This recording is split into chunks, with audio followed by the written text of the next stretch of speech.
What is going on, everybody? Welcome back to the channel. Aftersound here, bringing you Splinterlands content every single day. We also stream right here in this channel every Tuesday, Thursday, and Sunday morning, so come by and say hello. All right, guys, well, we had the reveal of the first legendary summoner for the Rebellion Core set, and man, is this thing OP. At least in my opinion. Now, I was expecting higher mana, even though Matt said it should be comparable. So I was thinking that maybe 8 mana would probably be where I would have placed my bet. But 7 mana makes sense. Obviously, it was not going to be 6 mana. But 7 mana puts it, I guess, somewhat on par with the Untamed Summoners. And we all know that, you know, the team wanted to make these summoners super powerful. They needed to make chase cards that people just had to get, right? And I look at these cards. I look at, you know, this summer specifically, Lorcus, which is the first of 6 total, and it is an absolute beast. So let's go into what this all entails. Now, we know that there's tactics involved. We know that there's dual elements involved. So we started with the mana, 7 mana. And you can see here that this card specifically is going to summon both death as well as fire. Now, what's crazy is that you can essentially give like 4 abilities, 4 buffs to two specific units, right? Because the +1 melee and +1 magic, which is almost like Archmage Arius Light if you think about it. So +1 melee, +1 magic, that goes to everybody.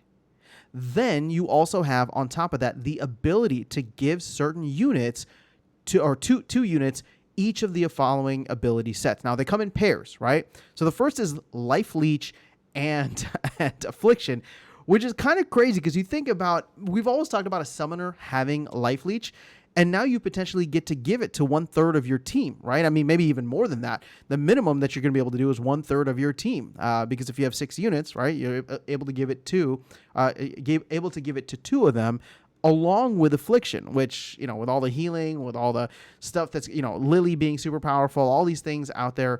I mean, that ability set by itself is fantastic.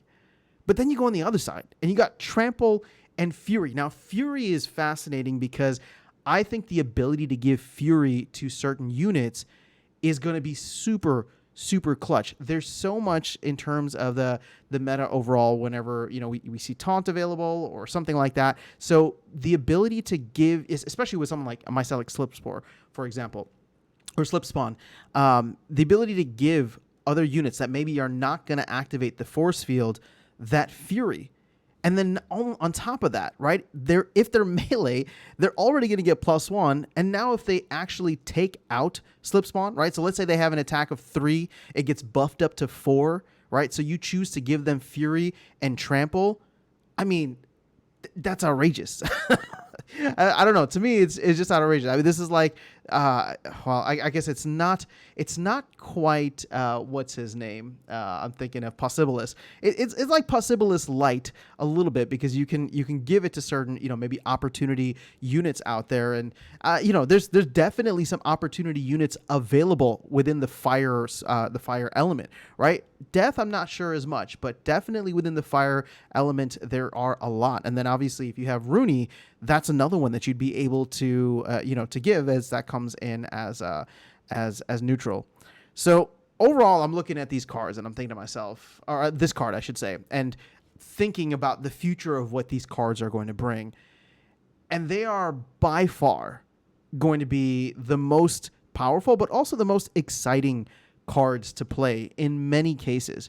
Again, just the ability to change the battle dynamically as soon as teams are selected, but then also be able to pull in units from two different splinters, right? Along with giving them the added bonuses of +1 melee, +1 magic. So, you know, this is, to me, as a player, right, it's exciting. I know that there is probably a conversation happening now about power creep and how, you know, this really kicks it up a notch in many ways, because even with, you know, some of the untamed summoners, I look at this and I'm untamed legendary summoners. I'm looking at this card. I'm just like, well, I mean, for the same mana, why wouldn't you want to pull in, you know, two different elements, give them all +1 in their attacks, as well as choose, very, very specific abilities that could be super powerful. Again, Life Leech and Affliction, fantastic combo. And then Trample and Fury, I mean, even better, right? So I here's the thing. We all know that power creep had to happen. We all knew that. And Matt was even very explicit about saying that he wanted these summoners to be awesome. I will say that I was not expecting them to be. This is like a slight level above where I was expecting their power level to be. I was thinking that, you would get to choose maybe between two, rule set, sorry, not rule sets, but ability or buffs between them, maybe even 3 ability buffs or debuffs.